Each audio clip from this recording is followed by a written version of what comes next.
Donc on va s'avancer un petit peu, je vais vous faire voir un immense puits des Anglais. Le fameux puits. Le fameux puits. Bon, évidemment, aujourd'hui, comme on est dans une situation de responsabilité zéro, on déduit de faire que les gens ont des enfants. Mais ce puits a une histoire.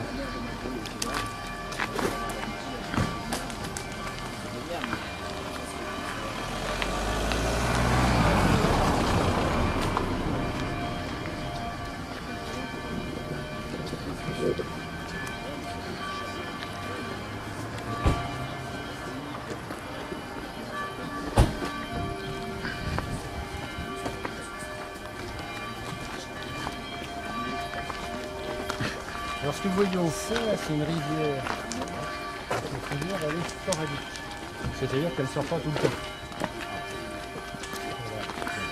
Voilà. Ah ouais, complètement. Mais elle est en train de couler, là, mais au-dessous, au fond.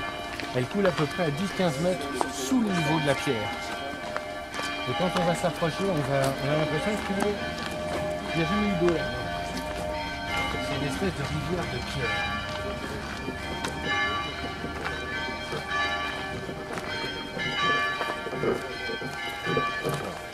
Oui, c'est un peu curieux quand même. Hein. Alors quand vous voyez le décor partout ici, on voit que ceux qui font des contes de fées, qui écrivent des contes de fées, n'avaient aucune imagination. Hein, parce que c'est bien le décor. Hein. On verra un troll des bois sortir d'ici, on trouverait ça normal. Hein. Ou des petits gnomes, des petits peuples ici partout, on trouverait ça complètement normal. Donc il faut savoir que c'est ici que la ligne du monde est la plus forte. Si on restera là quelques instants, on sortirait cette oppression. Alors, ce qu'on va faire, on va continuer le chemin, on va se mettre sur un pont qui chevauche cette rivière. On va voir ce qui se passe. Ok. Ça va? Je vais vous amener au puits des Anglais d'abord. Je ne sais pas si on va dedans.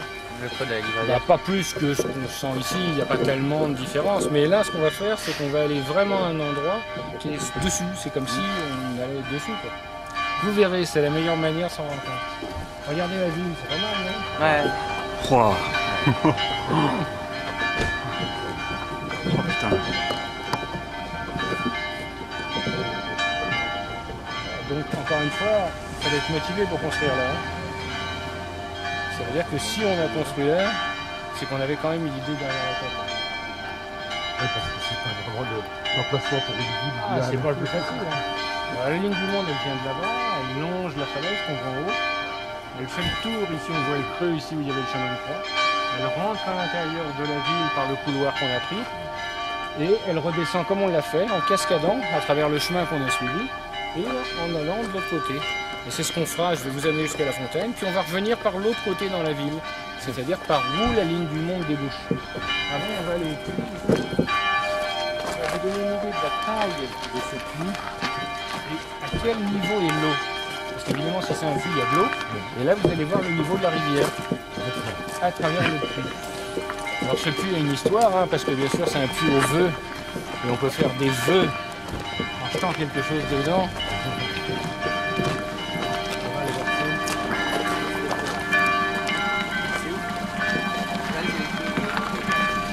Excusez-moi, Patrick. Comment vous arrivez à terminer avec autant de précision où est-ce qu'elle est là, est-ce qu'elle passe, qu'elle descend en cascade? Qu'est-ce qui me dit qu'elle n'est pas droite? Je sais pas quoi. On n'a pas de raison, déjà ça fait jour. Comment? On pourrait fabriquer des instruments de mesure qui vont voir ces résonances. Un instrument de mesure, c'est-à-dire la résistance, par exemple, à un endroit particulier d'un matériau. Je prends un caillou à un endroit, il a une résistance, je le prends en dehors d'une ligne du monde, il n'a pas de résistance. Enfin, il n'a pas la même. Donc, il se passe quelque chose d'autre. Voilà où est l'eau. Wow. Attention si vous penchez aux lunettes, parce que si elles tombent, on ne va pas les chercher. Ça marche. Alors, vous voyez, quand je parle, écoutez, vous entendez, ça répond en bas. Ouais. Il y a évidemment de l'écho. Oh. Alors évidemment, les anciens imaginaient qu'il y avait à l'intérieur une ondine. Les ondines, c'est les élémentaux de l'eau. L'alchimiste dit bien qu'il est capable d'invoquer une salamandre pour augmenter son feu, donc il croit qu'il y a un esprit dans le feu. Il peut aussi bien croire qu'il y a un esprit dans l'eau. Et à ce moment-là, évidemment, les ondines, elles ont des capacités que nous n'avons pas, nous humains. Elles sont capables de faire pleuvoir quand il ne pleut pas. Elles sont capables d'arrêter la pluie. Donc évidemment, elles demandent quelque chose en échange. Donc c'est pour ça qu'on dit on jette quelque chose et on fait un vœu. Alors est-ce que c'est vrai? J'en sais rien, c'est peut-être l'occasion. Hein. Si vous avez quelque chose à demander. On ne sait jamais, hein. Quel suspense insoutenable. Vas-y. Donne. Ouais, vas-y, fais. Qui c'est veut? Il faut quelque chose à nous. Faut compter hein, le temps que ça avait pour tomber. Ah, ça va, c'est bon, hein, ça fait des ronds. Ça fait bon? Alors en dehors du fait que ça soit ici un endroit où il y a une ondine et que l'eau soit si bas, à l'origine c'était le puits des Anglais, c'est-à-dire que les armées anglaises qui voulaient envahir l'eau avaient besoin d'eau. Parce que c'est ce qui manque le plus dans la région. Hein. Donc ils ont creusé ce puits, regardez la taille du puits, il fallait être motivé quand même. Heureusement, ils n'ont jamais réussi à prendre en eau. Maintenant ils viennent en... Ah, ils n'ont jamais réussi. Ils n'ont jamais réussi à historiquement, prendre, d'accord. historiquement. Maintenant ils viennent en vacances, ils ont réussi maintenant. Maintenant ils viennent en voiture. Ils achètent des maisons de moins en moins, de moins en moins. On va continuer le chemin et on va aller à la fontaine miraculeuse. On est proche d'une route. On est à 150 mètres du cœur de la ville. Regardez. On est dans un autre monde, non? On voit que l'ambiance est déjà différente. L'atmosphère est différente. Vous allez voir un peu plus loin, on va voir la falaise ici. Vous allez voir la puissance de cette falaise. On voit comme c'est écrasant, l'énergie du lieu, comment c'est incroyable. Il suffit de rien, hein. Juste approcher et de regarder. Regardez. Vous voyez cette puissance, ce côté écrasant un peu. Alors entre parenthèses, vous voyez bien la croix. Et voyez au pied le crochet dont je vous parlais tout à l'heure. Vous voyez le petit crochet? C'est là qu'était attaché le câble qui allait de l'autre côté où il y avait la nacelle qui permettait de faire l'ouverture. Sauf qu'ici dans la vallée, quand il y a eu suffisamment de vent, la nacelle s'est décrochée au milieu. On n'a pas réitéré. Hein. Ce qui est une bonne idée parce que sinon il y aurait peut-être eu un téléphérique ici qui allait d'un côté ou de l'autre avec des hauteurs de l'autre côté. Ils auraient été capables. Ah oui, mais là c'est pas constructible pour le moment. Donc, on va prier tous les dieux que ça reste inconstructible.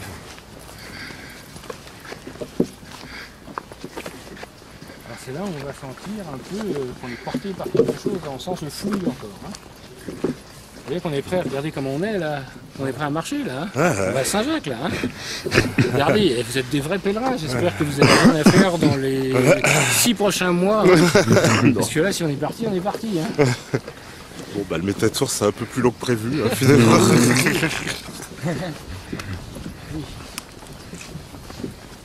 Mais méta, ça veut dire grand.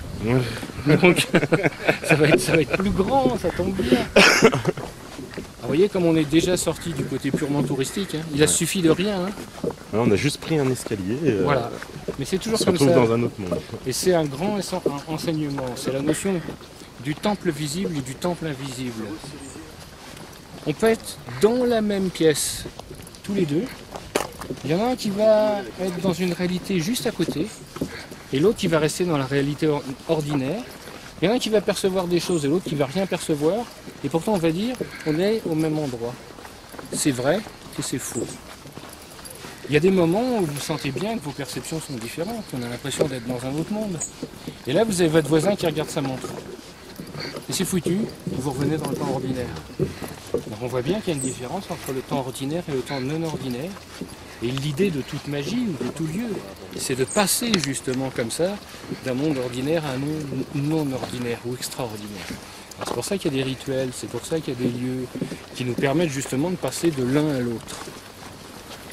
Et c'est pour ça que je disais tout à l'heure que les livres d'alchimie n'ont aucun intérêt, en tout cas d'enseignement à l'intérieur. Par contre, ils ont tout intérêt en nous mettant dans un état particulier. Et quand on est dans cet état particulier, alors évidemment on passe dans un temple non ordinaire, c'est-à-dire dans un espace de perception non ordinaire, où là on peut voir des tas de choses qu'on ne voyait pas avant. Et la clé, c'est le livre. Mais c'est pas ce qu'il y a dedans, c'est le livre. C'est pour ça que c'est beaucoup plus intéressant d'avoir des livres d'époque que des copies, même s'il y a la même chose. Le livre d'époque, il est passé entre les mains de ceux qui ont travaillé. Il y en a qui ont mis des annotations, ils sont allés dans un laboratoire. Ça veut dire que ça devient un objet magique qui, lui, a comme vertu d'être entre plusieurs réalités. Qui fait que quand j'ai ce livre, même si je ne comprends rien de ce qu'il y a dedans, eh bien, je suis déjà dans une autre réalité. Et ça, c'est intéressant. Et c'est pour ça que